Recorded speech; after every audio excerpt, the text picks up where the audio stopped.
अखण्डमण्डलाकारं व्याप्तं येन चराचरं तत्पदं दर्शितं येन तस्मै श्री गुरवे नमः। अज्ञानतिमिरान्धस्य ज्ञानाञ्जनशलाकया चक्षुरुन्मीलितं येन तस्मै श्री गुरवे नमः। गुरुर्ब्रह्मा गुरुर्विष्णुः गुरुर्देवो महेश्वरः गुरुरेव परं ब्रह्म तस्मै श्री गुरवे नमः। तस्मै श्री गुरवे नमः। समझदारी इसमें है कि जहाँ हम गिरे हैं, जिस कारण से हम गिरे हैं, उसी कारण का आधार लेकर आदमी ने उठना चाहिए। जीवन में गिरना कोई पाप नहीं है, लेकिन गिरे ही रहना बहुत खराब बात है। और इसीलिए हमारे शास्त्रों ने हम लोग जहाँ गिरे हैं उसी का आधार लेकर के उठने की जो प्रक्रिया है उसको कहते हैं साधना। जैसे हम लोग गिरे हैं अपने कर्तृत्वाभिमान ने, हमने ये कर दिया, हमने वो कर दिया, हम ये करेंगे, हम वो करेंगे। तो इसी कर्तृत्वाभिमान का आधार लेकर के हम अपने आप को जब उठाने का प्रयत्न करते हैं तब उसको कर्मयोग कहते हैं। तो कर्तृत्वाभिमान का बंधन जब हमको अपने विषमता से छुटकारा पाने का साधन बनता है, तब उस कर्तृत्वाभिमान के विष को कर्मयोग का अमृत कहते हैं। और इसके द्वारा किस प्रकार से बुद्धि में स्थैर्य आ जाता है, यह बात हमको भगवान के प्रारंभिक वचन जहाँ स्थितप्रज्ञ के लक्षण बताए गए हैं वहाँ बताया, वो हमने विस्तार से देखा। फिर दूसरा स्थान है जहाँ हम गिर जाते हैं, दूसरा स्थान है जहाँ हम फंस जाते हैं, वह स्थान है प्रेम का। हम प्रेम में या आसक्ति में अपने आप को बंधन में डाल देते हैं और उसी के कारण पूरे जीवन में दुखी रहते हैं। तो इसी प्रेम का सहारा लेकर के, आसक्ति के बंधन से हट करके, ममता का नाश करके समता की स्थिति में प्राप्त करने के लिए जो साधना शास्त्रों में बताई है उसको कहते हैं भक्ति योग। तो कर्म के बंधन से छूटना माने कर्म के कारण जो विषमता निर्माण होती है उसको समाप्त करना।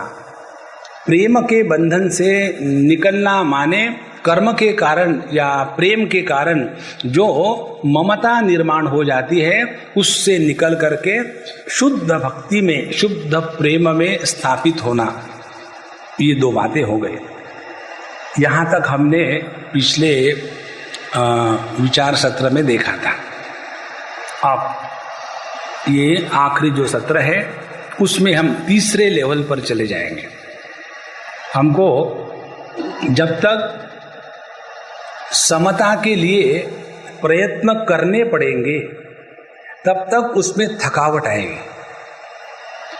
जब तक के प्रेम का नाटक करना पड़ेगा तब तक, जब तक नाटक जारी है तब तक डायलॉग ठीक है, और जैसे नाटक खत्म हो गया फिर वही तमाकू वही चूना और रगड़ते जाओ, रोते जाओ। आप देखेंगे ये जितने सिनेमा के या नाटकों के जो एक्टर एक्ट्रेसेस होती है, स्टेज पर और कैमरे के सामने आकर के ऐसे बढ़िया डायलॉग बोलते हैं कि वो कैमरे को भी लगे कि उससे प्यार हो रहा है, उसमें इतना जिंदापन होता है। लेकिन जैसे उनका वो एक्टिंग का पार्ट खत्म हो गया, फिर जब उनका असली जीवन शुरू हो जाता है तो उसमें वही दुख भरी कहानी, दर्द भरी कहानी और वही फ्रस्ट्रेशन। इसीलिए जब ममता से हट करके समता में स्थित होने के लिए प्रयत्न की आवश्यकता पड़ेगी, तब तक के अभी हम कच्चे हैं। इसके बारे में शास्त्रों में एक न्याय आता है। न्याय माने किसी सिद्धांत को प्रस्तापित करने के लिए एक उदाहरण दिया जाता है और उस उदाहरण के द्वारा उस सिद्धांत की सिद्धि हो जाती है। उदाहरण के लिए उसको कहते हैं स्थूल निखनन न्याय। खंबे को जब जमीन में गाड़ते हैं तो पहले जमीन में गड्ढा किया, गड्ढा करने के बाद चारों तरफ से उसमें मिट्टी ठोक करके उसको खड़ा कर दिया। अब वो पक्का हुआ कि नहीं कैसे पता चलेगा? फिर उसको हिलाते हैं, हिलाने के बाद उसको चारों तरफ से ऐसा घुमाते हैं। उससे क्या होगा कि जहाँ जमीन में गड़ा हुआ है वहाँ थोड़ी जगह हो जाएगी, और जगह होगी तो वो हिल जाएगा। तो फिर वो जगह करके फिर उसमें ईंट पत्थर ठोकते हैं। वो ठोकने के बाद फिर ऐसे लगता है हाँ अब ये खंबा पक्का हो गया, लेकिन फिर ऊपर से हिलाते हैं उसको। जब ऊपर से हिलाते हैं तो फिर उसके जड़ में फिर जगह तैयार हो जाती है। और ये प्रक्रिया हिलाना, ढीला करना, ठोकना, पक्का करना, हिलाना, ढीला करना, ठोकना, पक्का करना, ये कब तक चलेगी? जब कितना भी हिलावे तो हिले नहीं तब तक। उसी प्रकार से जब तक के हम कर्म के क्षेत्र में है और प्रेम के क्षेत्र में है, और यहाँ कर्म के माध्यम से समता की अभिव्यक्ति करनी पड़ती है और प्रेम के माध्यम से समता की अभिव्यक्ति करनी पड़ती है, तो ये जब तक के करना जारी है तब तक के निष्ठा पक्की नहीं हुई। और जब तक निष्ठा पक्की नहीं हुई, कब हम टूट जाएंगे, कब हम गिर जाएंगे, इसका कोई भरोसा नहीं है।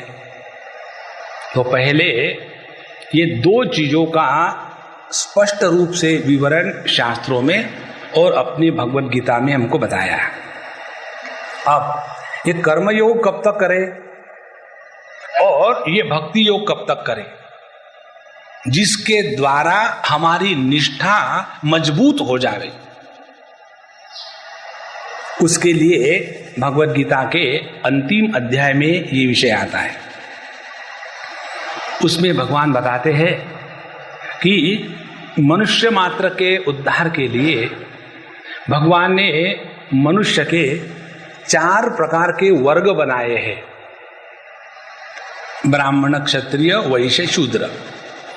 ये जो 4 वर्ग या वर्गीकरण किया है वो मनुष्य मात्र में भेद निर्माण करने के लिए, भेद की स्थापना करने के लिए नहीं बनाए हैं। ये इसलिए बनाए हैं ताकि व्यक्ति अपने उद्धार के लिए अपने आप को मदद कर सके, इसलिए। और फिर उसमें ये बताया कि जो व्यक्ति ब्राह्मण प्रकृति का है, ज्ञान प्रधान, वो अपने जीवन को ज्ञान के क्षेत्र में रखे। कई बार क्या हो जाता है, हमारे पास लोग पूछने को आते हैं अनेक प्रकार की समस्या। किसको शादी करनी हो तो हमसे सलाह लेते हैं जिसने शादी नहीं करी, किसी को डाइवोर्स लेना हो तो हमसे सलाह लेते हैं जिसका डाइवोर्स हुआ नहीं, किसको सलाह लेनी हो कि हम बिजनेस करें क्या, हमसे सलाह लेते हैं जिसने बिजनेस किया नहीं, किसको सलाह लेनी हो कि हम नौकरी करें क्या, तो हमसे सलाह लेते हैं जिसने नौकरी करी नहीं। देखो भगवान की माया इसी को कहते।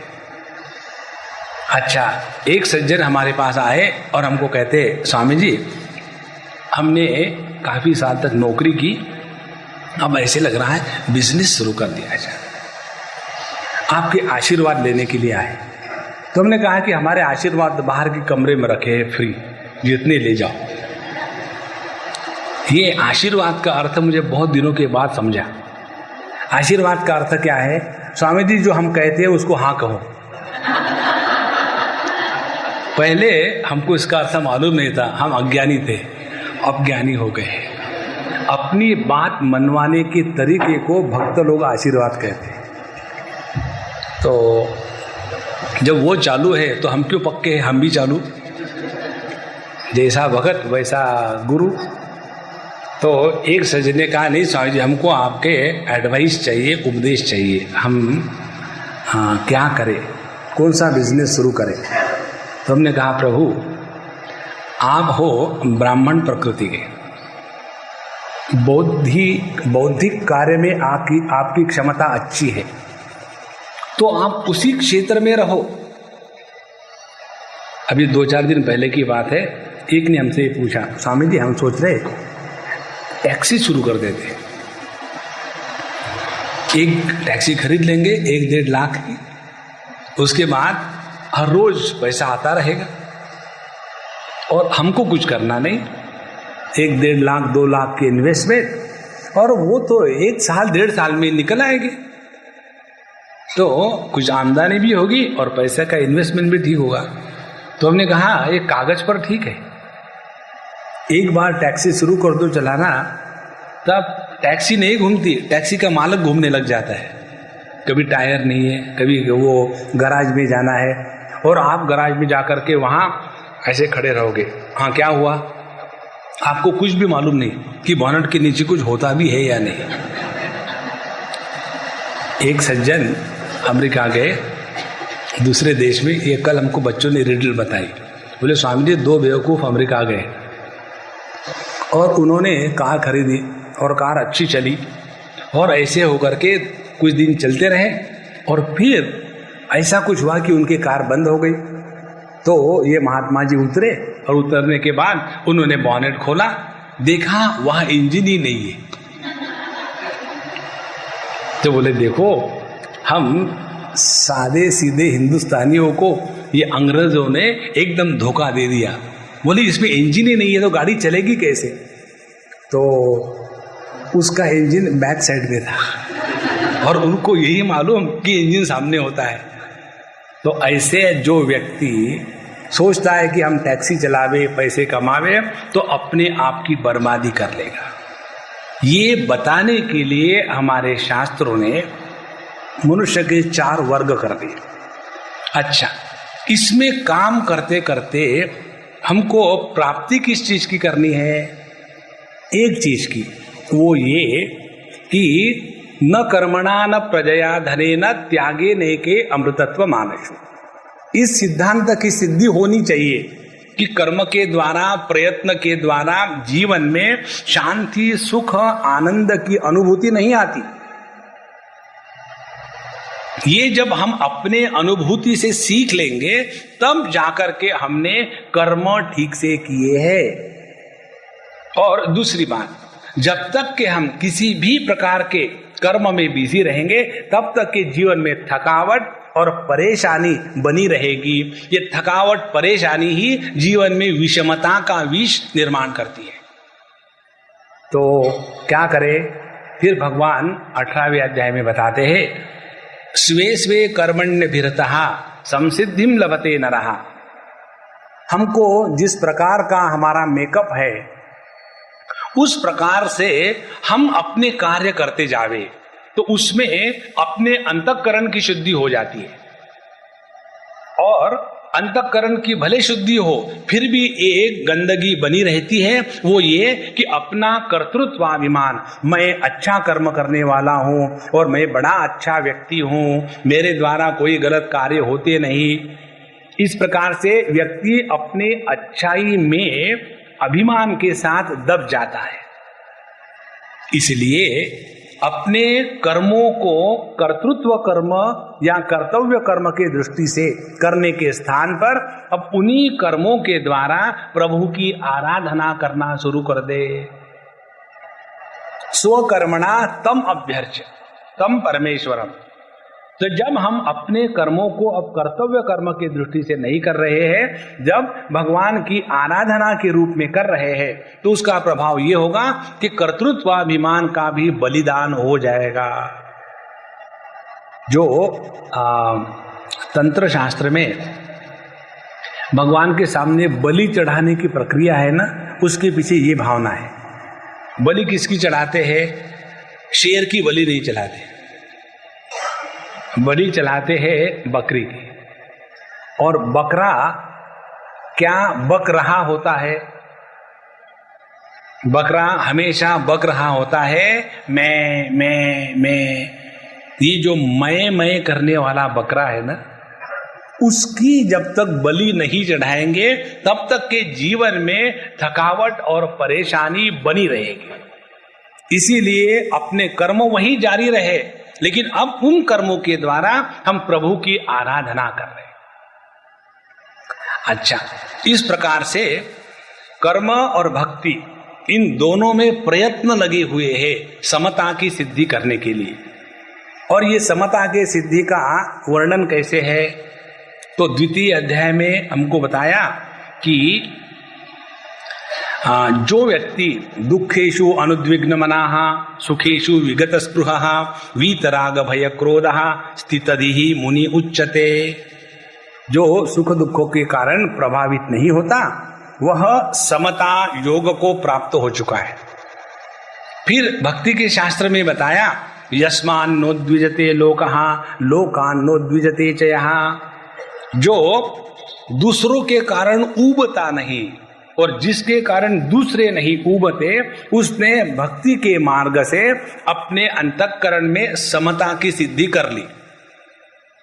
लेकिन ये दोनों जो सिद्धियां है जिसके साथ प्रयत्न जुड़ा हुआ है, जहां प्रयत्न का शैथिल्य आएगा ये सिद्धि में गड़बड़ी हो जाएगी, सिद्धि टेढ़ी हो जाएगी। एक हमारी टेढ़ी है युवा केंद्र की लड़की, तो सीधी टेढ़ी हो जाएगी और फिर उसी में काम क्रोध लोभ फिर कहां से निकल के आएगी पता नहीं। इसीलिए अब तीसरा जो महत्व का मार्ग हमारे शास्त्रों में बताया है कि जिसमें यह समता की सिद्धि एक बार प्राप्त हो गई तो जगत की कोई भी शक्ति उसको नहीं हिला सकती। और यह समत्व की सिद्धि ज्ञान के द्वारा प्राप्त होती है। तो 12वें अध्याय में भगवान ने कर्म और भक्ति इन दोनों के द्वारा सिद्धि प्राप्ति का प्रसंग समाप्त करने के बाद अब 13वें अध्याय में भगवान ज्ञान के द्वारा इस समत्व के सिद्धि का प्रसंग, जो अंतिम चरम प्रसंग है भगवद गीता का, वो प्रारंभ करते हैं। और पहला ही श्लोक भगवान बड़ी सरलता से बताते हैं कि इदम शरीरम कौन्तेय क्षेत्रमित्य विधीयते एतद्यो वेत्ति तं प्राहुः क्षेत्रज्ञ इति तद्विदः क्षेत्रज्ञं चापि माम विद्धि सर्व क्षेत्रेषु भारत। 3 लाइनें हैं पहले 2 श्लोकों की कि हे अर्जुन, यह जो अपना देह है उसको क्षेत्र कहते हैं और उस क्षेत्र को जानने वाला जो है उसको क्षेत्रज्ञ कहते हैं। लेकिन यहां रुकना मत, फिर क्या कहते हैं, यह जो क्षेत्रज्ञ है ये क्षेत्रज्ञ प्रत्येक शरीर में भिन्न भिन्न अलग अलग नहीं है, क्षेत्रज्ञ एक ही है। देखो, एकदम यहां आने के बाद एकदम ब्रेक लग जाता है। ये तो बात समझ में आ जाती है क्योंकि भेद जिसमें है, जिसमें भिन्नता है, भिन्नता को समझने के लिए कोई ज्यादा बुद्धिमत्ता की आवश्यकता नहीं है। हमको इसके बारे में हमारे एक बच्चों का कैंप याद आता है। भेद और एकत्व की सिद्धि के लिए हम उनको बता रहे थे कि बताओ हम लोगों में क्या क्या भिन्नता है। तो तुरंत बच्चे अपने हाथ उठाने लग गए। एक कहता है some are girls some are boys, भेद हो गया, कोई लड़के हैं कोई लड़कियां हैं। दूसरे ने हाथ उठाया कि कोई मोटे हैं कोई पतले हैं, दूसरा भेद हो गया। तीसरे ने बताया कोई इंटेलिजेंट है कोई बेवकूफ है। तो भेदों की तो झड़ी लग गई, इतने भेद है। हमने कहा बहुत बहुत बहुत हो गया, अब बताओ हम सब में एकता किस बात की है? तो सब चुप हो गए। एकता किस बात की है? जो बुद्धि नित्य निरंतर भेद का दर्शन करती है उस बुद्धि को एकत्व को प्राप्त करने के लिए प्रयत्न करने पड़ते। तो हमने कहा हार गए तो पास बोल दो। तो एक छोटा सा पटीचर टाइप बच्चा कहता है, स्वामी जी पास नहीं, हम बोलेंगे। हम बोलो। बोले हम सभी के सभी आपके मारे हैं। एकत्व माने सभी के सभी इस कैंप में जो आए हैं आपके कारण आए हैं और आप ही के कारण परेशान हो रहे हैं। तो जिसकी बुद्धि एक तत्व का दर्शन करने के लिए सक्षम हो गई है, वह व्यक्ति भेद का दर्शन होने के बाद भी भेद भावना नहीं करता। अब हमने कर्म किया तो कर्म में भेद है, कर्ता क्रिया कर्म फल। उसके बाद हमने प्रेम किया, भक्ति की, तो उसमें है प्रेमी, प्रेम की प्रक्रिया, और जिस भगवान से प्रेम कर रहे हैं वो भगवान। तो चाहे हम कर्म के क्षेत्र में रहे, चाहे हम भक्ति के क्षेत्र में रहे, हम अपने भेद को तो बनाए ही रख रहे हैं ना। तो इससे निकलने के लिए अब यह समत्व के सिद्धि के लिए भगवान ज्ञान का प्रसंग भगवद गीता में प्रारंभ करते हैं। और ये हमको समझ में आता है कि क्षेत्र माने देह शरीर एक दूसरे से भिन्न है। उसके बाद इस क्षेत्र को जानने वाला इस क्षेत्र का क्षेत्रज्ञ होता है, ये भी बात समझ में आती है। ये तीसरी बात समझ में नहीं आती, ये जो क्षेत्रज्ञ है वो क्षेत्र अनेक होते हुए भी क्षेत्रज्ञ एक ही है। जब ये प्रॉब्लम आ जाती है तो जैसे हम लोग भी परेशान होकर के सोचते हैं कि क्या रिडल है, तो उसमें भगवान पहले हमको तसल्ली देने के लिए क्षेत्र की परिभाषा बताते हैं। कहते हैं महाभूतान्यहंकारो बुद्धिरव्यक्तमेव च इंद्रियाणि दशैकम च पंचचेन्द्रिय गोचराः इच्छा द्वेष सुखम दुखम संघातश्चेतना धृति। यह क्षेत्र और क्षेत्र के विकार ये सब जहां बताए हैं। पंच महाभूत बुद्धि मन प्रकृति 10 इंद्रिय 11वां मन 5 विषय और इच्छा द्वेष सुख दुख हमारा देह और उसमें चेतना की अभिव्यक्ति और इस चेतना को देह के साथ बनाए रखने की धृति, ये सभी के सभी बातें क्षेत्र के पक्ष में जाती है। ये बताने के लिए साधना करने की कोई आवश्यकता नहीं, any average person can understand. और फिर प्रसंग आता है, यह जो क्षेत्रज्ञ है सभी क्षेत्रों में एक क्षेत्रज्ञ है, इसको जब बताने का प्रसंग आता है तब भगवान कहते हैं कि देखो अर्जुन, ये जो बताना है ना सभी क्षेत्रों में एक ही क्षेत्रज्ञ है, उसको समझने के पहले जरा हम अपने वस्त्र को धार लगा लें। जब दाढ़ी करनी होती है आजकल वो सुंदर सुंदर सीन चले गए हैं, क्योंकि हर एक अपने घर में हजाम हो चुका है। तो जब उस नाई के पास चले जाओ तो पहले साबुन सुबुन लगाने के बाद फिर वो इधर उधर की बातें शुरू करता है, और फिर वो जो पत्थर है पत्थर के ऊपर में उसको घुमा करके ठीक से एकदम शार्प करता है, उससे उसको तसल्ली नहीं। फिर वो चमड़ी का जो बेल्ट है उसके ऊपर ऐसा ऐसा फटक फटक आवाज हो रही है। वो होने के बाद देखता है अब इसको कहीं भी लगे तो कटना चाहिए, और फिर कहता हाँ अब गर्दन ऊपर करो। माने वो नहीं चाहता कि कहीं रिस्क ले, एक इसमें कटना चाहिए। तो जब दाढ़ी बनानी है तो उस तरह को इतना परफेक्टली शार्प बनाने की आवश्यकता है।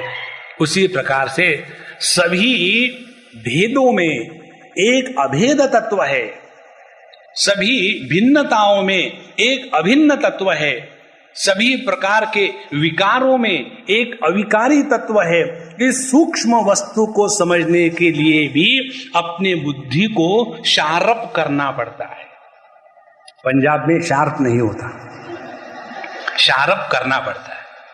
और उसके लिए भगवान यहाँ 20 प्रकार की बुद्धि को तीक्ष्ण करने की साधना बताते हैं।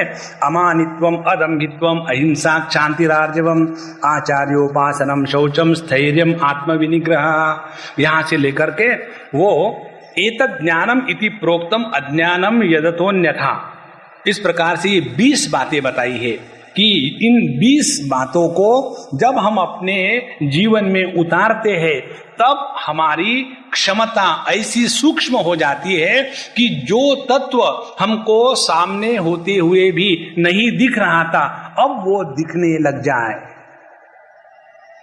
इसके बारे में हम आपको एक उदाहरण देंगे। अभी हम गए थे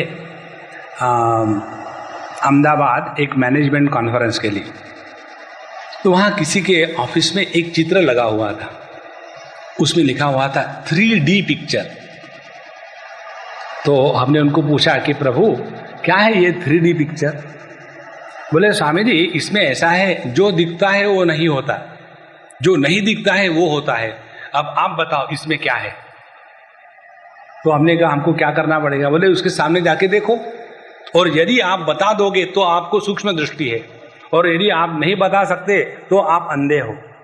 तो हमने कहा ये तो आपने हमको चैलेंज दे दिया, और हम उस चित्र के सामने गए, खड़े हो गए, और 1 सेकंड के हमने उनको बता दिया कि यहाँ ये बास्केटबॉल प्लेयर है 2, एक उस बास्केट के में वो डाल रहा है बॉल और दूसरा उसको छेड़ रहा है। जैसा हमने उनको ये कहा, बोले अरे स्वामी जी आपको तो दिव्य दृष्टि है। हमने आपको डाउट होगा, हमको नहीं है।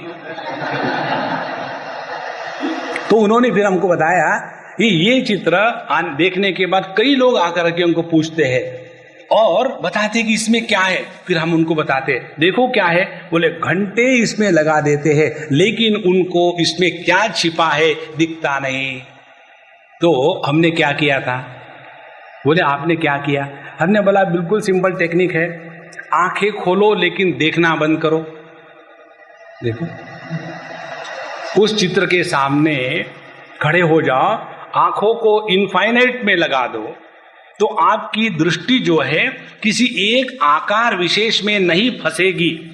जब हमारी दृष्टि किसी एक आकार विशेष में नहीं फंसती तो सभी आकारों के पीछे जो निराकार तत्व है वो एकदम दिखार ऊपर आ जाता है। यही सिद्धांत अपने जीवन में है।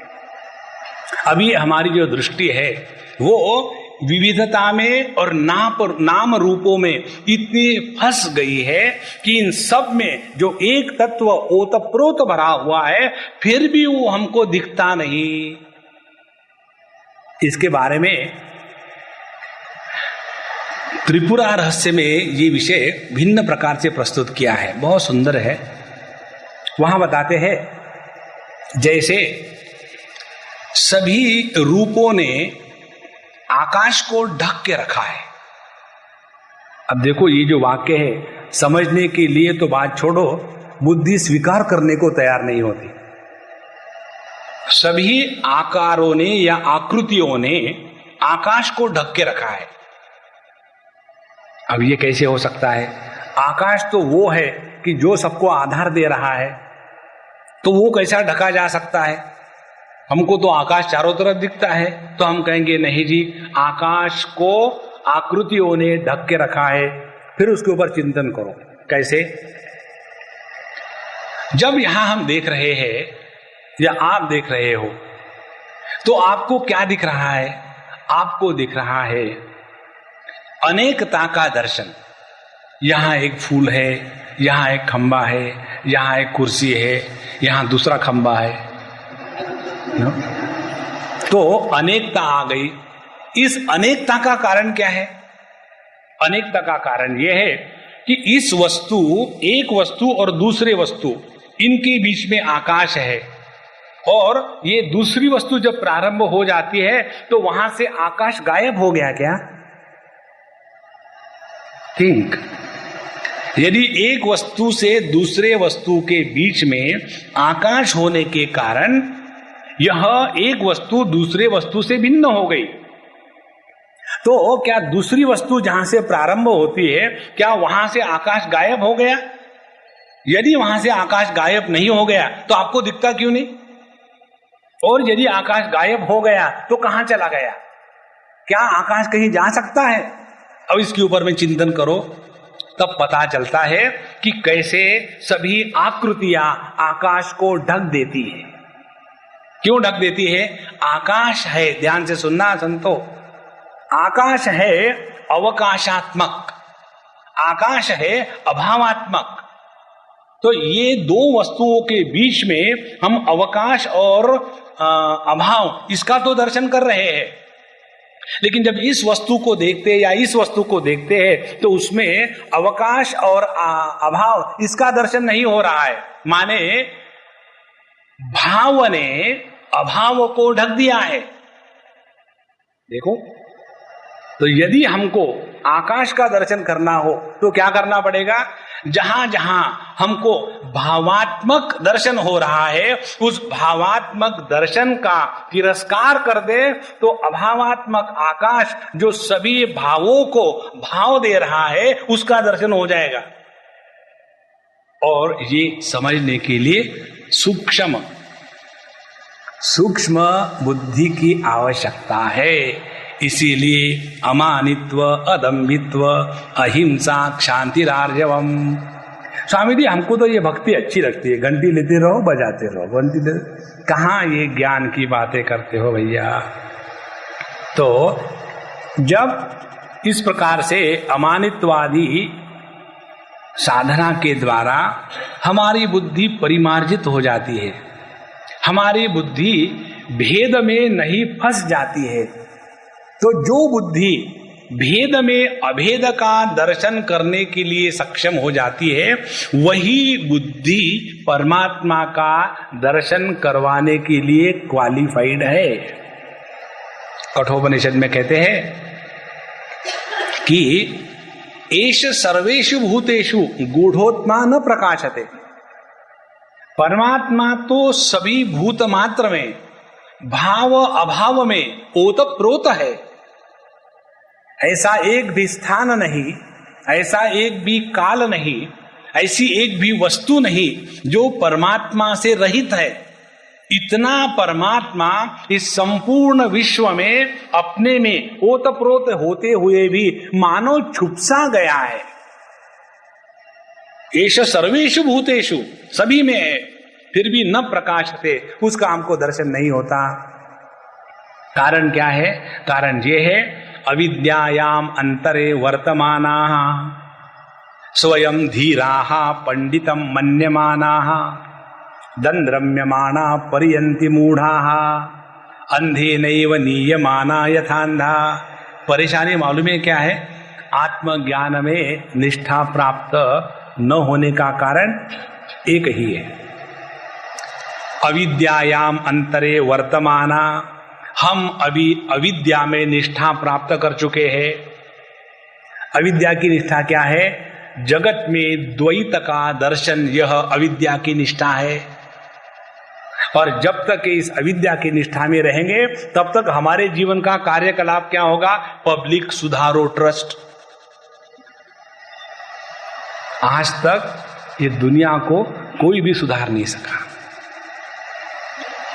इस दुनिया को कोई इसलिए नहीं सुधार सका कि दुनिया बनाने वाला दुनिया सुधारने वाले से चालाक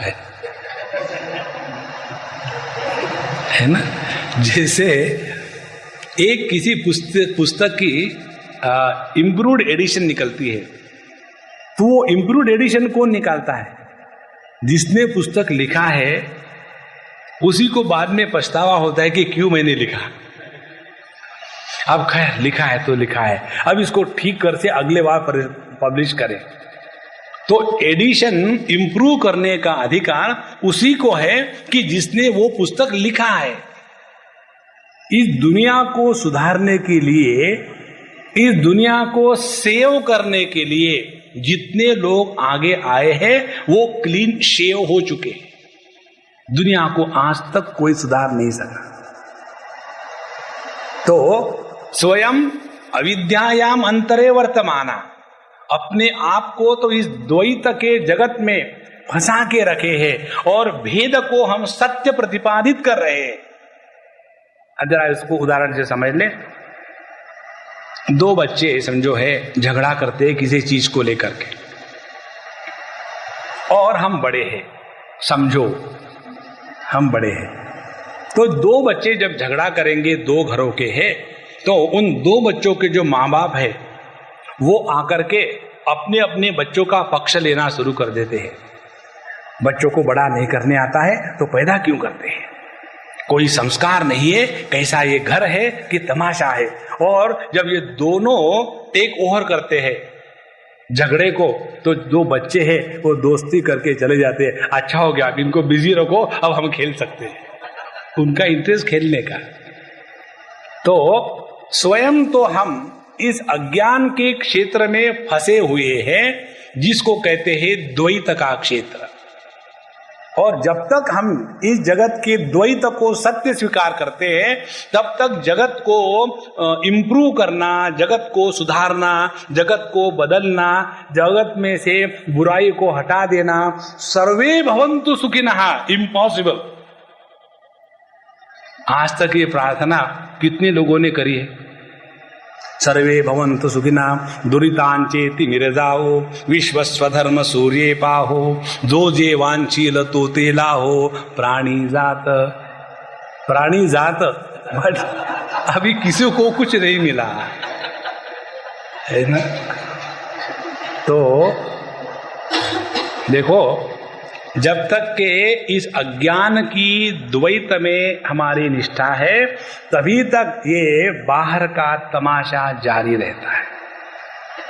तो अविद्यायाम अंतरे वर्तमाना। लेकिन अज्ञान में रहो कोई बात नहीं, प्रॉब्लम वो नहीं है कि अज्ञान का है।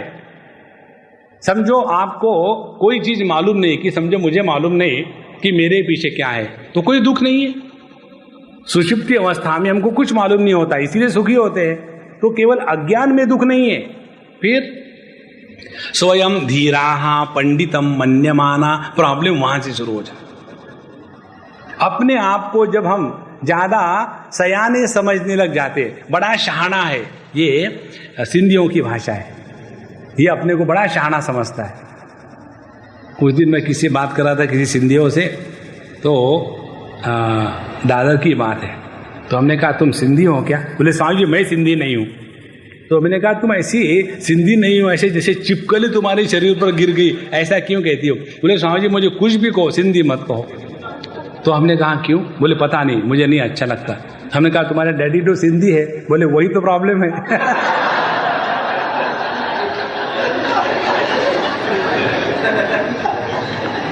तो फिर हमने उसको सिंधी शब्द की परिभाषा दी।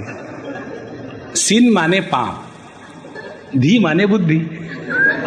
अब इसका जैसा समास विग्रह करना हो करा लो। तो स्वयं धीराहा पंडितम मन्यमानाहा। तो अपने आप को जब हम ज्यादा अक्लमंद समझने लग जाते हैं और दुनिया को सुधारने के चक्कर में पड़ते हैं, तब तक हम अभी आध्यात्मिक दृष्टि से पैदा नहीं हुए। देखो भैया, ये जो पब्लिक इंप्रूवमेंट ट्रस्ट होती है, दुनिया को सुधारने का चक्कर होता है, इससे बढ़ करके और गलत कार्य कोई नहीं है।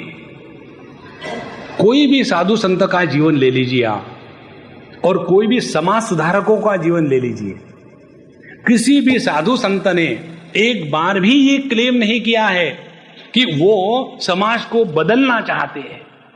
उन्होंने ये कहा है कि हम समाज की सेवा करना चाहते हैं। जो सेवा करता है, तो जिसकी सेवा होती है उसके दोष नहीं देखे जाते।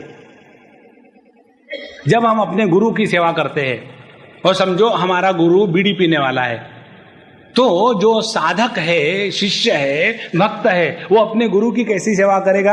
जहां गुरु जी का हाथ हिलता है तो तुरंत हाथ में गुरु जी बीड़ी लो, सिगरेट लो, और तुरंत वहां अग्नि जला देगा।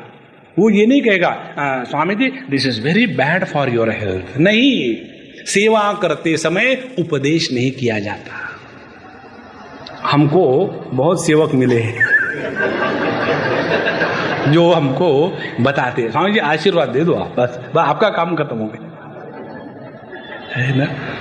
तो जब तक हम अविद्यायाम अंतरे वर्तमान, तभी तक ये भेद को समर्थन करेंगे, भेद का प्रतिपादन करेंगे। और ध्यान से सुनना, जब तक हम किसी भी व्यक्ति को, किसी भी वस्तु को अपने से भिन्न रूप में स्वीकार करते हैं, तब तक शुद्ध प्रेम की प्राप्ति नहीं होती। ये सिद्धांत है। जिस जिस वस्तु को हमने अपने अहम में स्वीकार किया है, उस वस्तु के साथ प्रेम स्वाभाविक होता है। और जहां प्रेम स्वाभाविक होता है, उस प्रेम में ममता का लांछन नहीं होता। ममता भी प्रेम है और शुद्ध प्रेम भी प्रेम है, लेकिन ये दो प्रेमों में क्या फर्क है? एक प्रेम, ममता का ब्रांड हमको बांधता है, बंधन में डालता है। जो शुद्ध प्रेम है वो हमको बंधन में नहीं डालता। इसीलिए जब तक अविद्या के क्षेत्र में, माने कर्म और अनेक प्रकार की उपासना के क्षेत्र में हम रहेंगे, तब तक के हमारे अंतःकरण से यह द्वैत निकलेगा नहीं। तब तक के जीवन में प्रयत्न और परेशानी बनी रहेगी। तो करो क्या? इसके लिए शास्त्र बताते हैं कि समझो। कर्म भी करना है तो समझदारी से करो, प्रेम भी करना है तो समझदारी से करो, किसी को उपदेश भी करना है तो समझदारी से करो, चुप भी बैठना है तो समझदारी से चुप बैठो, मूर्ख के जैसे नहीं। तो अपने जीवन का सौंदर्य है समझदारी। जो समझदार है वही साधक है, जो नासमझ है वो अपना ही गुनहगार है। और इसीलिए इस एक तत्व को जानने के लिए पहले कर्म और भक्ति के द्वारा हमने अपने अंतःकरण को शुद्ध और एकाग्र कर लिया। तो कर्म के द्वारा राग द्वेष की निवृत्ति और भक्ति के द्वारा कर्तृत्वाभिमान के जहर की निवृत्ति, और उसके द्वारा मन अब एकाग्र हो गया। ऐसा शुद्ध एकाग्र मन ही परमात्मा का दर्शन कर सकता है। तो परमात्मा का दर्शन करने के लिए कैसी समता है, हम एक दो उदाहरण देंगे। जब हम सभी अपने को देखें तो क्या नजर आता है कि सभी के सभी पंच महाभूतों के बने हुए पुतले हैं। ऐसे तो है नहीं कि कोई ब्राह्मण है इसीलिए उसमें 5.5 महाभूत है, और कोई शूद्र है तो उसमें 3.25 पंच महाभूत है। नहीं, सब में वही पंच महाभूत है। तो पंच महाभूत इस तत्व की दृष्टि से देखे तो सब में एकत्व है, अन्यता नहीं है। उसके बाद सभी के इंद्रिय देखिए, तो सभी के इंद्रिय, ज्ञानेन्द्रिय, कर्मेंद्रिय, अंतःकरण, उनका सबका फंक्शन एक ही प्रकार का है। और उनमें जितने विकार, प्रकार, आकार, संस्कार, उसमें जितने भी प्रकार की व्याधि आदि समाधि आती है, वो सभी की सभी समान है, उसमें कोई फर्क नहीं। और आगे चले जाइए, जो एक चेतना सभी को प्रकाशित कर रही है, वह चेतना भी ऐसे नहीं है कि भैंस की चेतना बड़ी स्थूल है और एक ब्राह्मण की चेतना बड़ी लाइट है। नहीं, उसमें कोई फर्क नहीं है। तो जब हमारी दृष्टि, इसी को कहते हैं दिव्य दृष्टि। दिव्य दृष्टि किसको कहते हैं? जिस दृष्टि के द्वारा द्वैत का दर्शन होते हुए भी अद्वैत की हानि नहीं होती, उसको कहते हैं द्वैत की दिव्य दृष्टि। उदाहरण के लिए, हम अपने देह का जब दर्शन करते हैं तो उसमें अनेकता का दर्शन होता है। बायां पैर दाहिना पैर नहीं है, दोनों पैर हाथ नहीं है, हाथ पेट नहीं है, पेट सर नहीं है, सर घुटना नहीं है, भले माइग्रेट हो चुका हो। अभी मैं कहीं कार से जा रहा था तो वहाँ जो एसी का आता है घुटने के पास, तो मैंने उसको बंद करके ऊपर कर दिया। बोले स्वामी जी आपने उसको ऊपर क्यों किया? मैंने बोला सर्दी हो जाएगी। अरे स्वामी जी, यहाँ लगने से सर्दी कैसी होगी? हमने कहा अभी तुमको वेदांत का श्रवण करना पड़ेगा, तब समझ में आएगा। तो ये इतनी भिन्नता है, लेकिन ये भिन्नता होते हुए भी कभी हमको ये अनुभव आता है क्या कि हाथ वाला मैं और पैर वाला मैं दो है? नहीं। माने दिव्य दृष्टि वो है कि जो द्वैत के दर्शन के बाद भी अद्वैत की हानि नहीं होने देती। हमारे संत ज्ञानेश्वर की भाषा में बताएं आपको, तो वो कहते हैं कि अद्वैत का कैपिटल इन्वेस्टमेंट प्रोटेक्टेड है और द्वैत के डिविडेंड्स यदि मिलते हैं तो उसमें क्या नुकसान है? देखो, इस दृष्टि से जब हम जगत में जीते हैं तब जाकर के हमारी समत्व की सिद्धि पक्की हो जाती है। और इसलिए जब भगवान ने अर्जुन को और हम सबको तैयार किया, अमानित्व, अदम्बित्व इत्यादि के द्वारा हमारे बुद्धि को सूक्ष्म बनाया और फिर वो तत्व का प्रतिपादन करते हैं। ज्ञेयं यत्तत् प्रवक्ष्यामि यज्ञात्वा अमृतम अश्नुते। हे अर्जुन, अब मैं तुमको उस वस्तु के बारे में बता रहा हूं कि जो वस्तु इस जगत में जानने योग्य है। बाकी सभी की सभी बातें नहीं जानने से कोई नुकसान नहीं होने वाला। और ये वस्तु को जानने से विशेषता क्या है? कहते हैं अमृतम अश्नुते, अपने जीवन में समत्व का अमृत स्थित हो जाता है।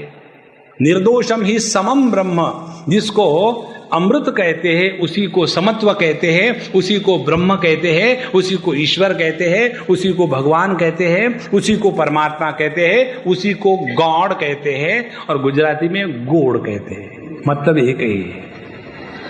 तो जो एक परमात्मा तत्व है उसकी प्राप्ति हमको जगत में कर लेनी है। यही एक जीवन का एकमात्र प्रयोजन है, बाकी सब बकवास। तो ऐसे तत्व को यदि हमको जान लेना है तो वो तत्व क्या है? उसका उत्तर भगवान आधे श्लोक में देते हैं। कहते हैं अनादिमत परम ब्रह्म न सत्तन्ना सदुच्यते। कहते हैं परमात्मा वो है कि जिसका कभी प्रारंभ नहीं हुआ और जिसका कभी अंत नहीं हुआ। अब आप देखेंगे, जिसका कभी प्रारंभ नहीं हुआ और अंत नहीं होगा, ये केवल अहम को छोड़ करके किसी दूसरे पर लागू नहीं होता। और इसका अनुभव हम सबको है। कैसे? इस अहम का हमको सबको अनुभव है।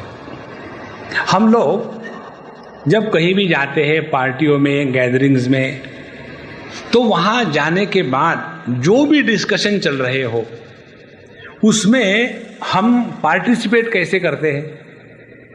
समझो दो लड़कियां या स्त्री इकट्ठी हो गई, एक ने दूसरे के साड़ी के पल्लू को पकड़ा और देखा ये तुम्हारी साड़ी बड़ी अच्छी है,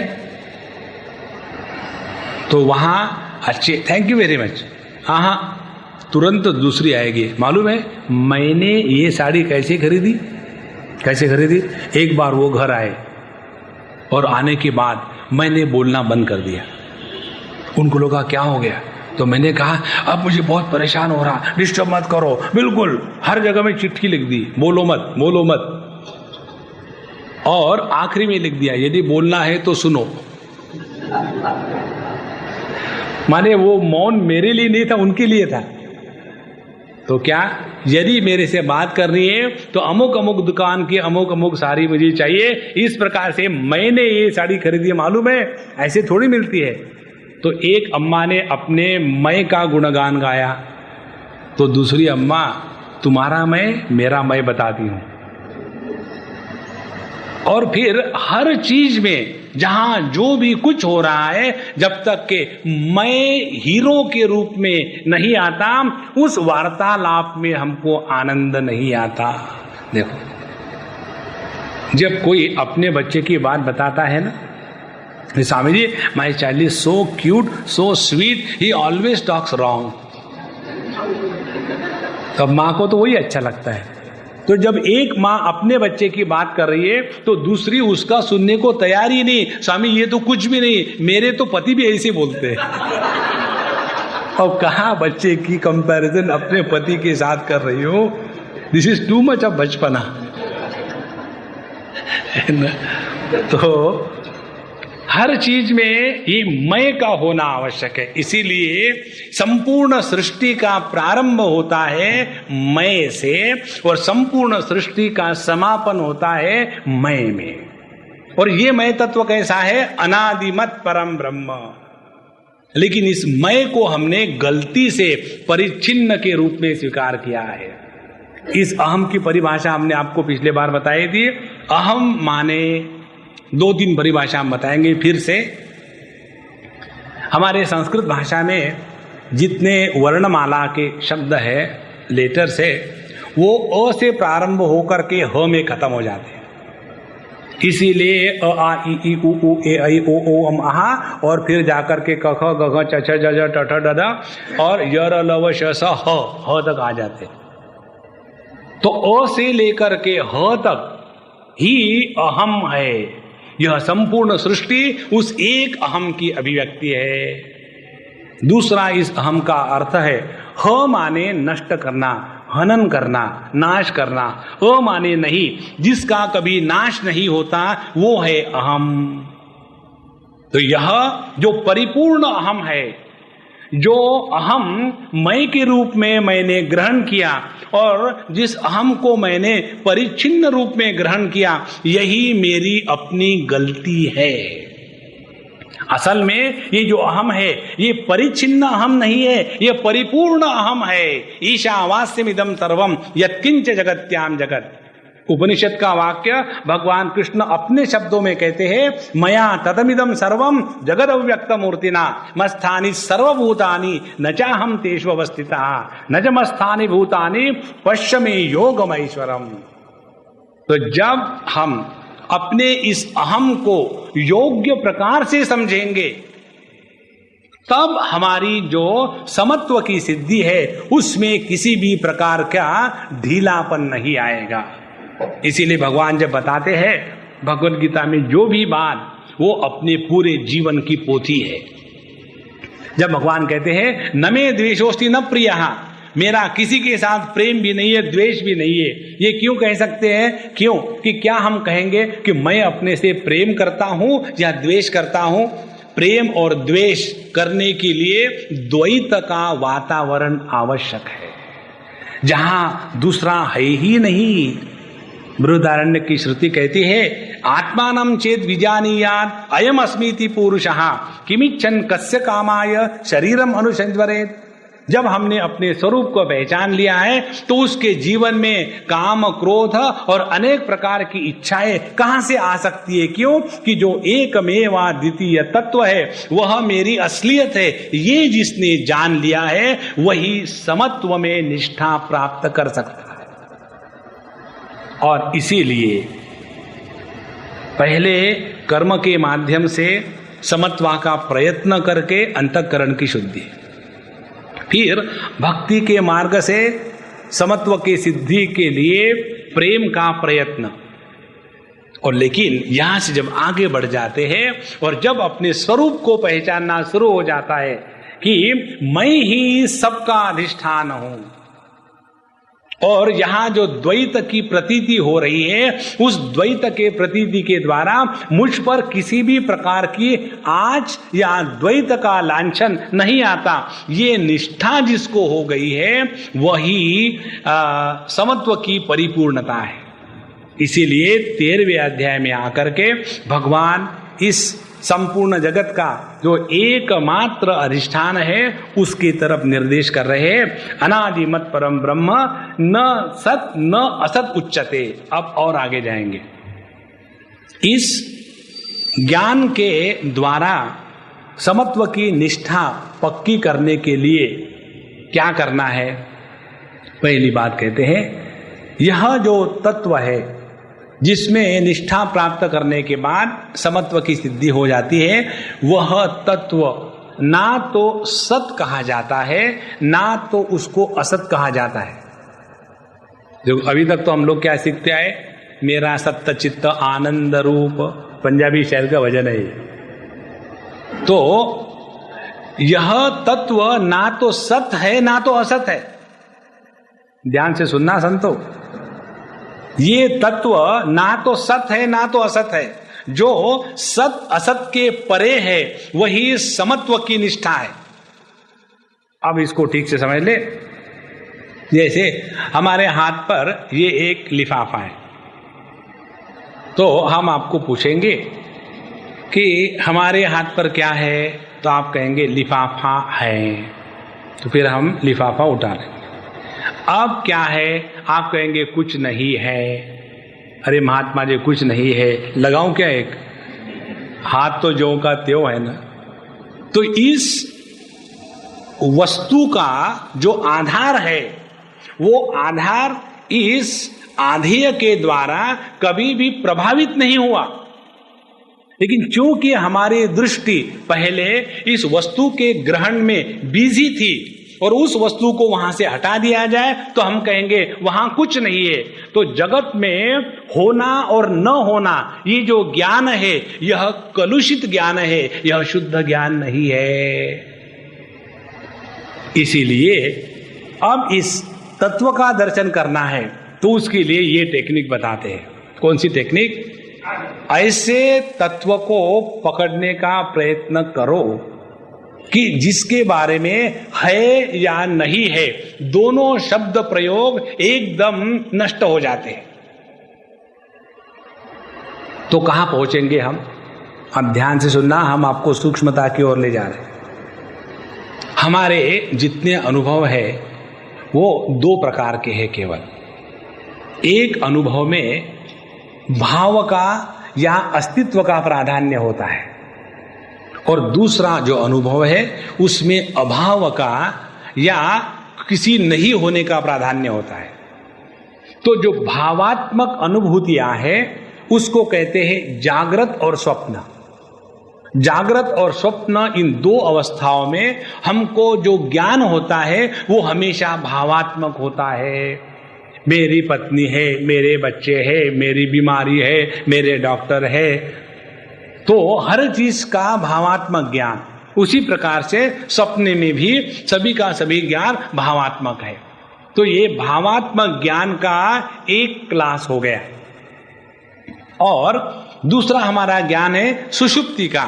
सुषुप्ति का ज्ञान कैसा है? वो है अभावात्मक। वहां हमारा ज्ञान होता है अहम किमपि न जानामि, वहां कुछ भी नहीं है, मैं कुछ भी नहीं जानता हूं, सब अभावात्मक है।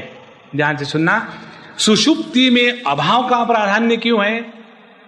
इसीलिए कि जागृत और स्वप्न में भाव की प्रधानता थी, तो भाव की प्रधानता से जब सुषुप्ति की अनुभूति का हम विश्लेषण करते हैं तब कहते हैं कि जागृत स्वप्न भाव प्रधान है और सुषुप्ति अभाव प्रधान है।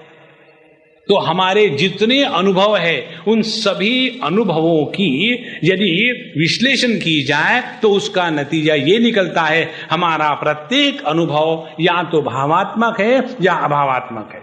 इससे बढ़कर के तीसरी कोई अनुभव का क्षेत्र नहीं है। अब जो भाव को प्रकाशित कर रहा है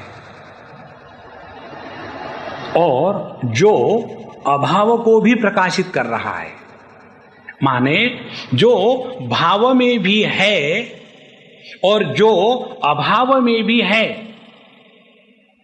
तो क्या उस वस्तु को जो भाव में भी है और अभाव में भी है, क्या उसको हम है या नहीं है इस प्रकार के शब्दों से बोल सकते हैं? और इसीलिए तत्व की जब बात आती है तो यह जो सापेक्षता की भाषा है, यह लिफाफा है नहीं है, यह लेक्चर है लेक्चर नहीं है,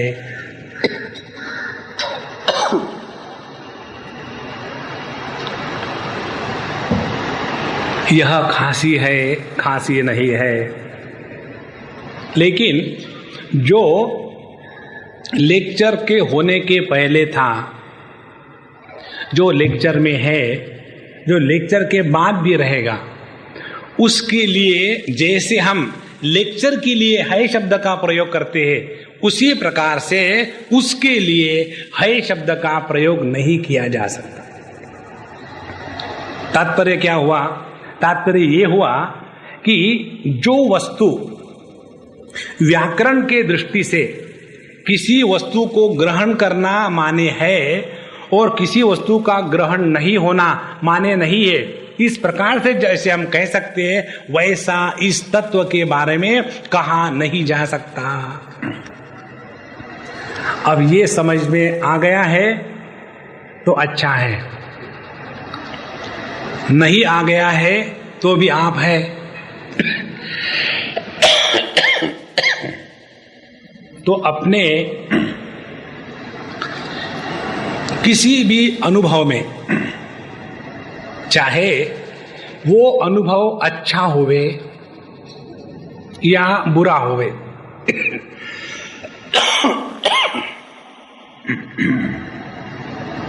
मुझे भगवान सजेशन दे रहे, तो इस प्रकार से जब हम किसी भी वस्तु का ग्रहण है नहीं है के रूप में ग्रहण करते हैं, क्या इसी प्रकार से हम अपना ग्रहण कर सकते हैं है या नहीं? नहीं कर सकते। क्यों?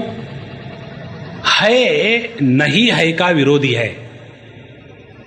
जैसे इस समय दिन है माने रात नहीं है, तो दिन हो गया रात का विरोधी, ज्ञान हो गया अज्ञान का विरोधी, और स्त्री हो गई पुरुष का विरोधी, बचपना हो गया बुढ़ापे का विरोधी, स्वास्थ्य हो गया रोग का विरोधी, डॉक्टर हो गया पेशेंट का विरोधी।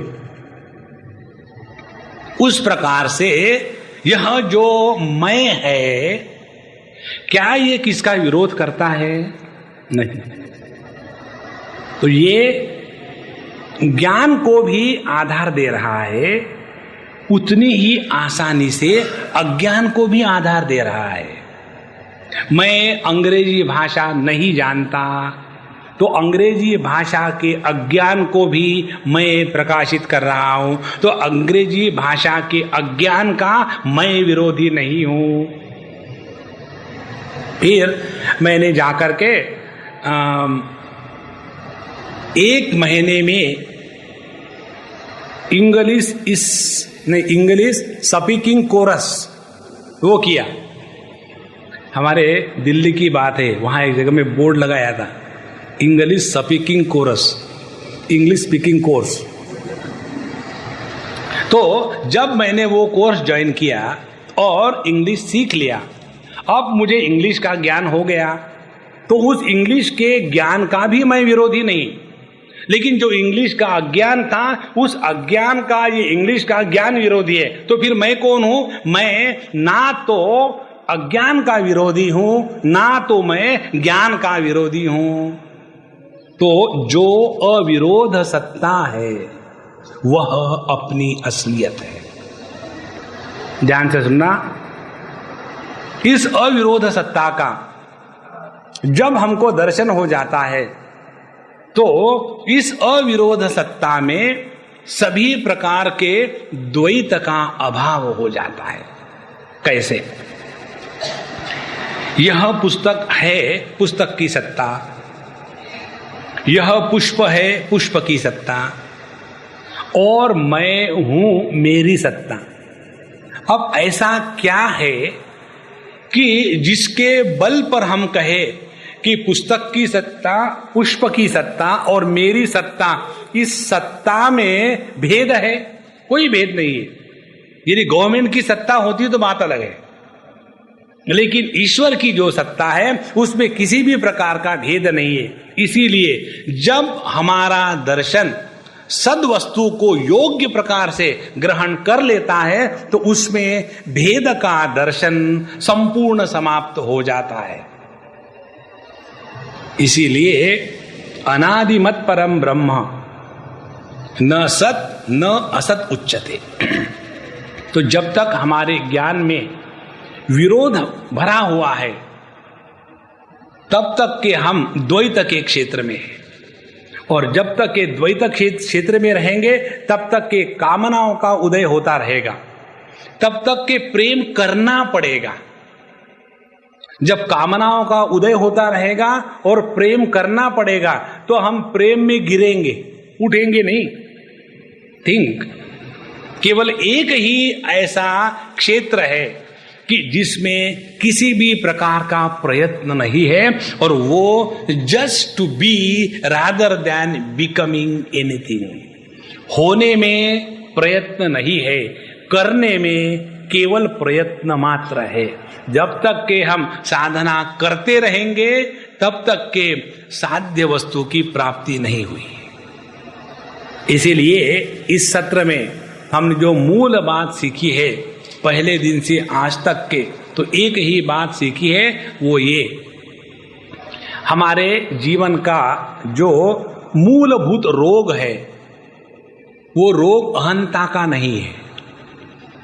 कई बार लोगों के ऐसे वचन सुनने को मिलते हैं, वो बहुत ईगोइस्टिक है, वो बहुत अहंकारी है। अब मुझे तो अहंकार है ही नहीं, क्या करूं, बड़ी कमी है। आपको कैसे पता चला आपको अहंकार नहीं? मैं बताऊं? जब सभी लोग सत्संग में बैठते हैं ना, मैं सबके सामने आके नहीं बैठता सुनने के लिए। कहा, मैं तो जूतों के पास बैठता हूं। मालूम है क्यों? अहंकार नहीं है। तो हमने कहा नहीं, फिर कोई चुरा के ले जाएगा जूता, इसलिए दिमाग वहां जाके बैठते हो। अहंकार नहीं है। तो ये जो हमको कल्पना होती है कि अहंकार का नाश करना है, उसके नाश करने के चक्कर में मत पड़ो। अहम का नाश नहीं हो सकता। अहम कैन बी कन्वर्टेड, उसको कन्वर्ट करो। कैसे? परिच्छिन्नता का परित्याग करके परिपूर्णता में लीन हो जाओ, वो है।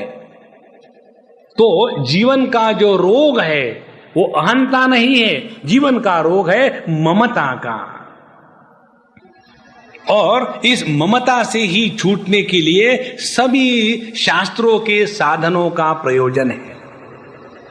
तो ये ममता कहां कहां हमारे जीवन में आती है? ममता आती है हमारे कर्मों में।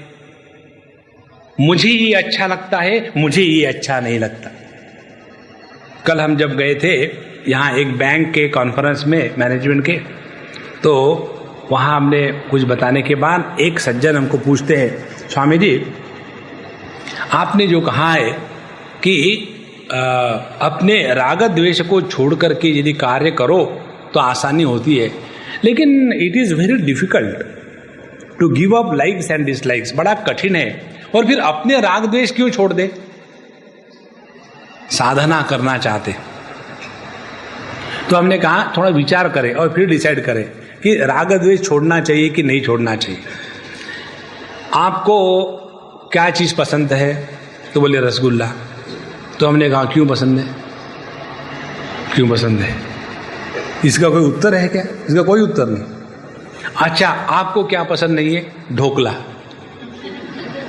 ढोकला क्यों पसंद नहीं? ढोकला कोई खाने की चीज़ है, मारने की चीज़ है। कारण क्या है? कोई कारण नहीं। माने अपने लाइकिंग और डिसलाइकिंग इसका कोई कारण नहीं। करेक्ट? हाँ करेक्ट। और हम अपने जीवन को उस राग द्वेष के द्वारा प्रेरित होकर के चलाते हैं और समझते क्या है, हम बड़े इंटेलिजेंट हैं। और राग द्वेष के पीछे कोई कार्य कारण मीमांसा है क्या? कोई नहीं। माने जो भी कुछ हम कर रहे हैं बिना सोच समझ करके कर रहे हैं, और बिना सोच समझ करके कर रहे हैं, और अपने आप को स्वयं धीरा पंडितम मन्यमाना। इसीलिए यह कर्म के क्षेत्र में से अहंता नहीं हटेगी, उसको हटाने का प्रयत्न मत करो। जब अहंता को कर्म के क्षेत्र से हटाने का प्रयत्न करेंगे तो मालूम है क्या हो गए? निकम्मे हो जाएंगे। मुझे तो कुछ करना ही नहीं है, क्या करना है? I have given up everything. We can never do this, we should never do that. भगवान द्वितीय अध्याय में हमको बता चुके हैं कि माते संगः अस्तु अकर्मणि, अकर्मण्यता या निकम्मापन भगवान को पसंद नहीं है। तो हमको कर्म इस प्रकार से करना है कि राग द्वेष के द्वारा जो ममता की अभिव्यक्ति हो रही है उसको जीतना है, अपने अहंकार को नहीं जीतना है। जितना अहंकार को जीतने का प्रयत्न करेंगे उतना वो और तगड़ा बन जाता है।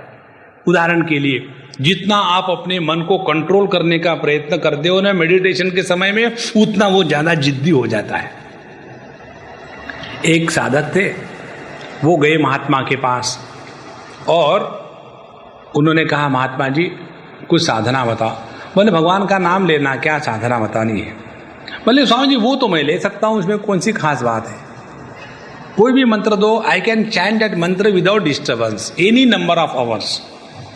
तो उनको मंत्र दे दिया, हरे राम राम राम हरे हरे, हरे कृष्ण कृष्ण कृष्ण हरे हरे। बोले चैंटिंग करो, यही साधना और यही साधना।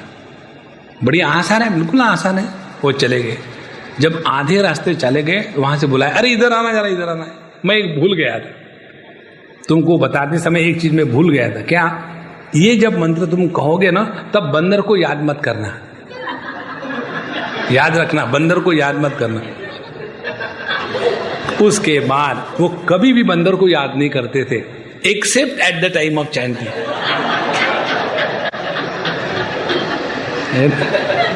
तो हमको ऐसे लगता है कि हम अपने अहंकार को हटा देंगे। अहंकार के हटाने के चक्कर में ना पड़े, अपने अंतःकरण से राग द्वेष को हटावे।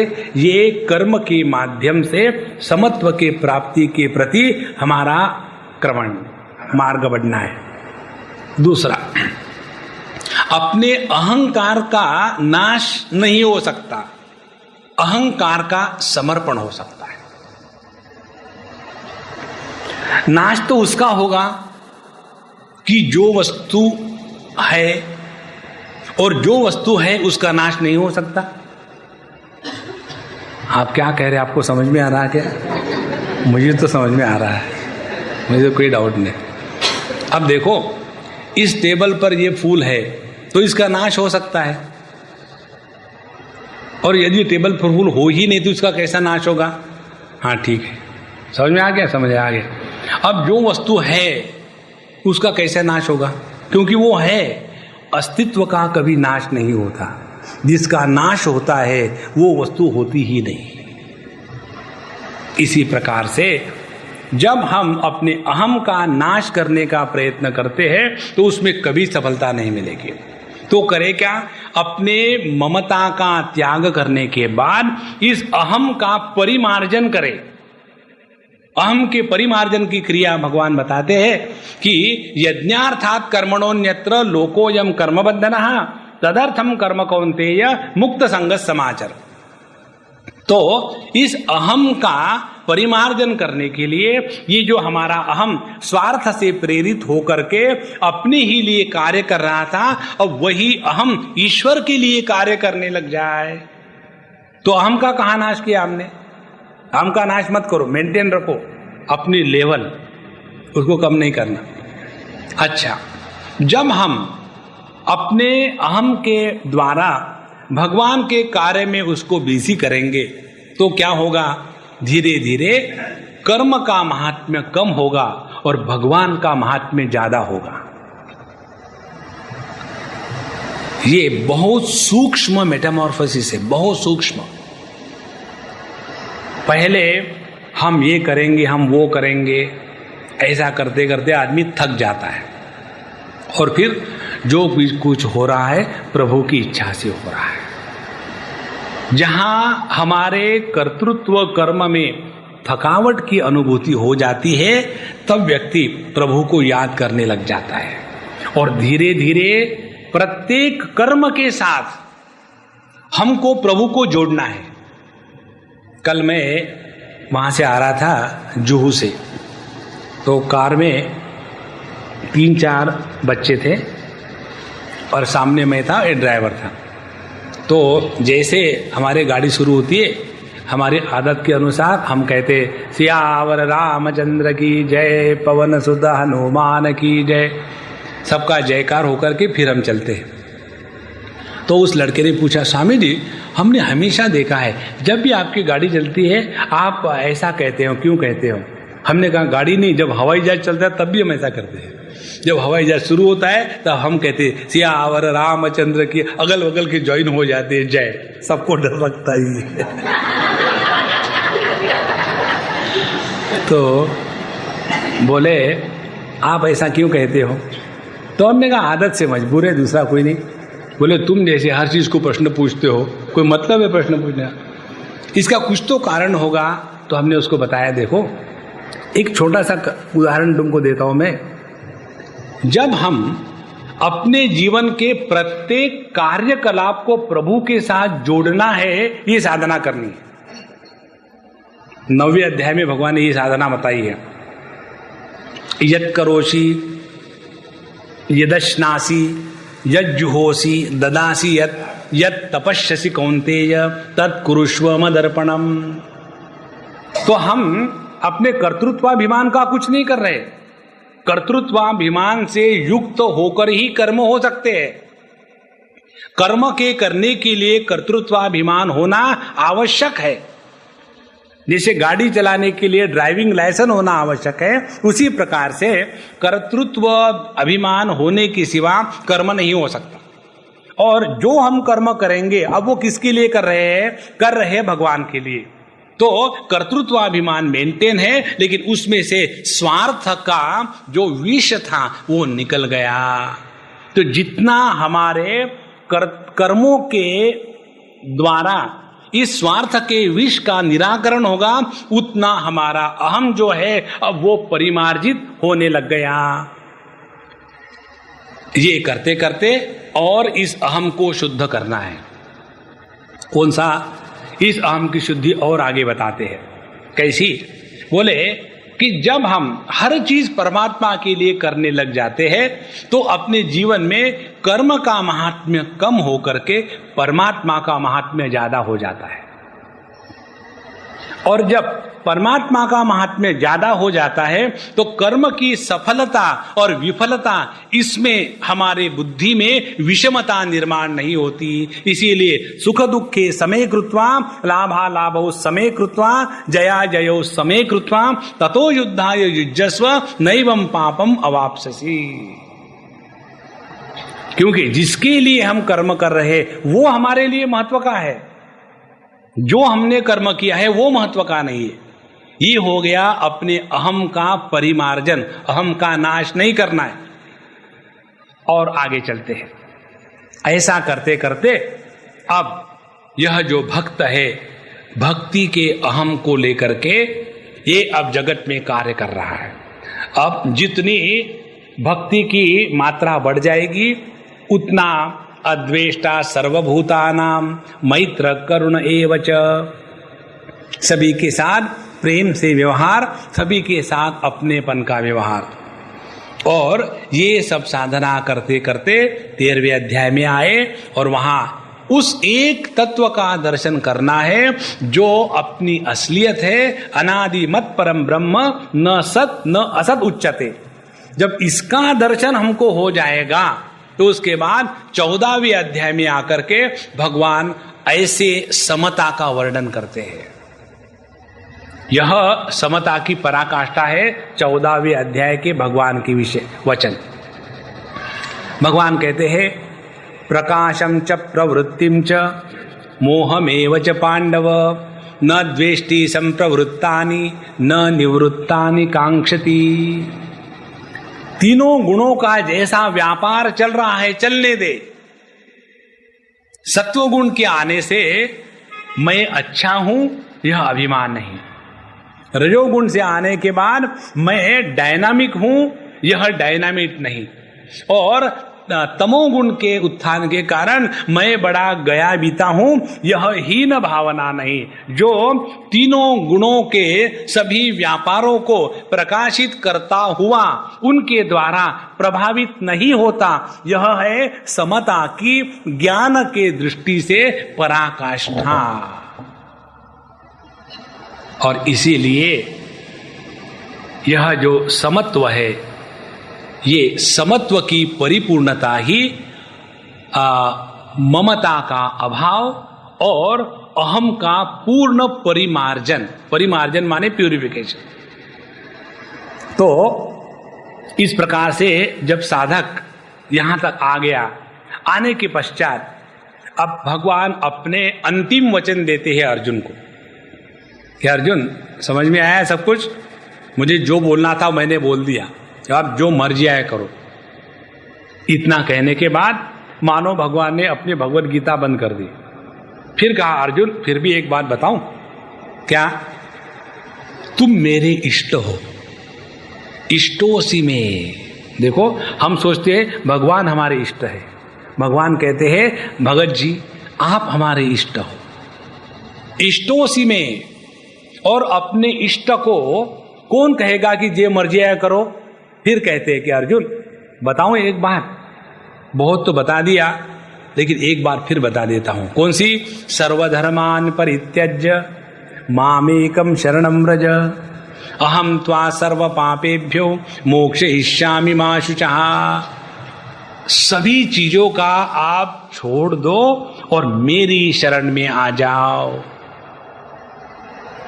कर्म की दृष्टि से सभी चीजों को छोड़ देना, धर्म का त्याग करना माने अपने कर्तृत्वाभिमान और कर्म फल, इन दोनों का त्याग कर देना। यस्य नाहंकृतो भावः बुद्धिर यस्य न लिप्यते हत्वापि स इमान लोकान न हंति न निबध्यते। कर्म के दृष्टि से ये भगवान ने बताया। फिर सर्वधर्मान परित्यज्य मामेकम शरणं भव, सबकी आत्मा तो मैं हूं न, तो मन मना भव मद्भक्तः मद्याजी मां नमस्कुरु। तो सभी का सभी मुझ में है, जब तुम मेरी आराधना करोगे तो तुमको सब कुछ मिल जाएगा। यही जीवन की परिपूर्णता है, समता है। कर्म भक्ति के माध्यम से बताया, अब ज्ञान के माध्यम से। बहुत सुंदर बात है, बहुत सिंपल बात है। सर्वधर्मान परित्यज्य, सबको छोड़ दो, सबका त्याग करो। आप त्याग किसका कर पाओगे? जो चीज आपकी हो उसका। समझो मैंने ऐसा कहा, यहाँ की पब्लिक एड्रेस सिस्टम बहुत अच्छी है, इसीलिए ब्रह्मचारी जी अपने आश्रम में जाते समय इसको मैंने तुमको दे दी, ले जाओ। तो तुरंत हमारे नारायण साहब फूट जाएंगे, स्वामी जी आपने कुछ गलत अनाउंसमेंट किया है। हम किसी को कोई चीज दे सकेंगे, हम किसी का चीज का त्याग कर सकेंगे यदि वो चीज अपनी हो तब ना। इस जगत में क्या अपना है? जिस देह को लेकर के हम मटकते हैं, जिस देह को लेकर के हम खटकते हैं, जिस देह के लिए हम भटकते हैं, वो देह कभी हमारी एक बात मानता है क्या? इस जगत में, इस देह में हम आए, हमको पूछा गया क्या, excuse me I want to make you a woman? किसी ने नहीं पूछा, धक्का लगा करके फेंक दिया। उसके बाद यहां जब देह में रहे तो ये देह ने हमारी एक बात मानी नहीं, कभी सुबह नहीं उठने देता। और जब ये देह को छोड़ना होता है तो हम कितना भी देह को पकड़ने का प्रयत्न करें, इसको जब जाना है वह जा ही जाता है। तात्पर्य क्या है? इस जगत की एक भी वस्तु ऐसी नहीं है कि जिसको हम मेरी कह करके कह सके। इस समझदारी को कहते हैं सर्वधर्मान परित्यज्य। ये जानो भैया, इस जगत में आपका कुछ नहीं था, नहीं है, नहीं रहेगा। इस जानकारी को कहते हैं सर्वधर्मान परित्यज्य मामेकम शरणं व्रज। और जब सभी वस्तुओं के प्रति ममता का संपूर्ण अभाव हो जाएगा, तब अपनी अहंता में परिपूर्णता आएगी। देखना, ममता से शादी किया हुआ अहम परिच्छिन्न होता है और ममता से डाइवोर्स किया हुआ अहम परिपूर्ण होता है। क्यों?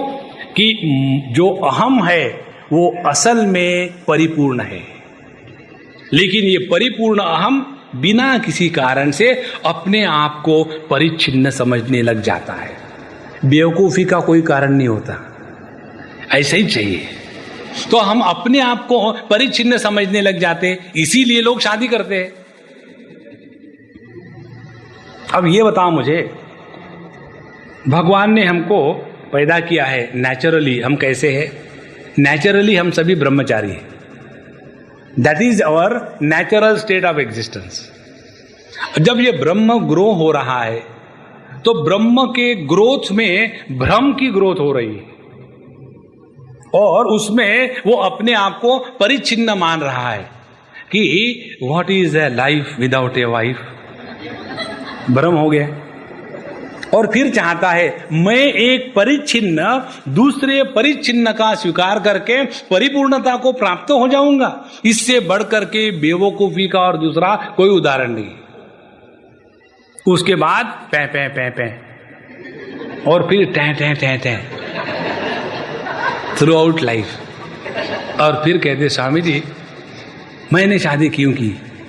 ये प्रश्न उसको पूछेंगे जिसने शादी नहीं की। तो हम कहते ये प्रश्न हमारा है।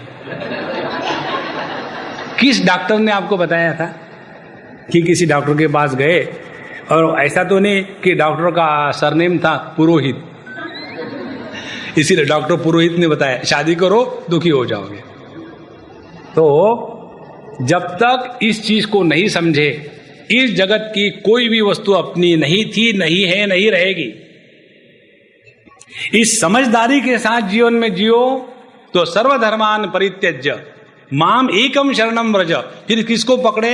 उसको पकड़े कि जिसका कोई विरोधी नहीं है और जो किसका विरोधी नहीं है, और ऐसा एक ही तत्व है और वो है अपना आपा जो है परिपूर्ण।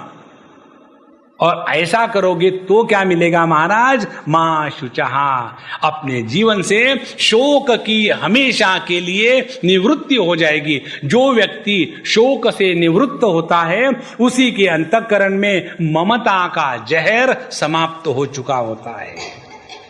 इसीलिए साधना का जो क्रम 18वें अध्याय में भगवान बताते हैं, उस साधना के क्रम के अंत में भगवान बताते हैं ब्रह्मभूत प्रसन्नात्मा न शोचति न कांक्षति समहा सर्वेषु भूतेषु मद भक्ति लभते पराम। तो ब्रह्म जीवभूत हो गया, और जब जीवभूत ब्रह्मभूत हो जाएगा तब प्रसन्नात्मा न शोचति न कांक्षति।